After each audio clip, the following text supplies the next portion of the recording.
কালকে আমি বাপের বাড়ির যাবো, আমার ভাইরা তোমাকে জবা কাছে যাবিন না কি করবিন? মুই আলা নিকান নিমখ রবের বাড়ি যাবো না। মুই পাবো 6 বিঘা জমি, সেটা তোর বাপ ভাইয়েরা মোক 1 বিঘা জমি দিবা ঢাকুছে। মোর কাছে তোর বাপ ভাইয়েরা মরে গেছে, তুই যা।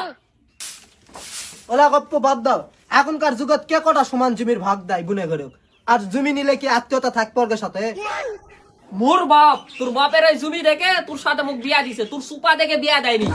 40 বছর ধরে এই পিন্ডা মাটি করে তোর সাথে সংসার করনু, আজকে শেষ বয়সে আসে তোর ভাইয়েরা মোক জমি দিবে না। ওই হারাম খোরে গেলে সাথে আমি সম্পর্ক থুকা হুকাবো না। এই বুড়া মরুদ, জমির ভাগ সাথে লজ্জা লাগে না? তোরা তো বোন আছে, তুই কটা জমি দিছু? আমাদের জমি নাই, আমরা আমার বুনে গেলে জমি দেয়া পাইনি। কিন্তু তোর ভাইয়েরা জমি থাকা সত্ত্বেও এই জালিয়াতিটা কি জন্য করলো মুই এখন কিচ্ছু কব না। উপরে যায় আমি হিসাব লিমু। কেবু তোর বাপের বাড়ি যাওয়ার কথা শুনলেই কেমন তুই বাইর জমি নিয়ে ক্যাসাল হয়।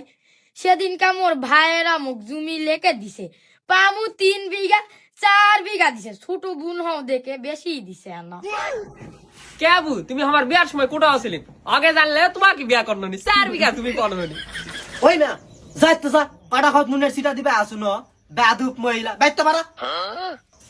আব্বা মোক তাড়াতাড়ি মোটরসাইকেল কিনে দাও, মোটরসাইকেল ছাড়া কিন্তু মুই নানা ভাই যাবো না। মামা তো বোন মোটরসাইকেল দেখলে খুশি হবে।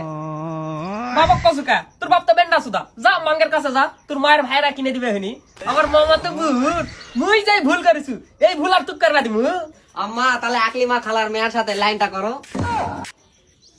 এই বুড়া ধান সই পেলা জেলা কি বুদ্ধি দেশ, একটাং তা কব্বুরত গেছে, তাও জমির লোভ যায়নি নয়? লজ্জা শরম নাই, লজ্জা শরম নাই, মরার পর জমি লিয়ে যাস কব্বুরত। খালি জমি লোবলা, তোর ভাইরা মোর জমি করে খাসে, ওইদিকে কিছু লয়। হারাম যদি মোর খাস মুড়ি করিস, মুড়ি দুর্দান্ত হয়।